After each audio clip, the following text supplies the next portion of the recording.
Debates is here, and Debates Media Limited has taken a decision. And that decision is as follows. Debate Media Limited declares a no-show for the second of two editions of the Running Mates debate. The next debate is the presidential debate on Monday, the 24th of July 2017, between President Uhuru Kenyatta and NASA presidential candidate Raila Odinga. But we leave you tonight with this statement.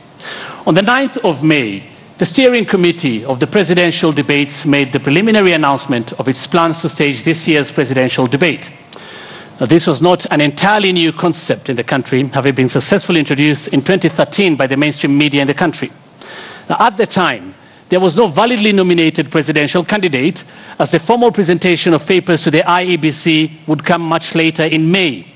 The steering committee recognized that this process required a great deal of time and resources to put together, and the earlier the preparations began, the better it would be for everyone.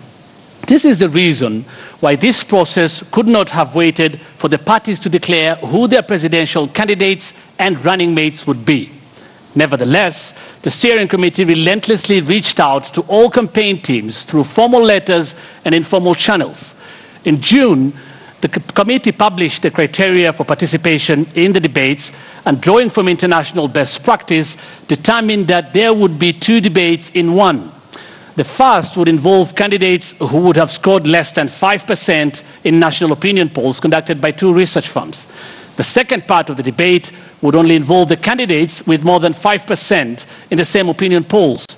This approach was aimed at ensuring that Kenyans got ample opportunity to hear from the candidates who stood a mathematical chance of ascending to the positions of president and deputy president.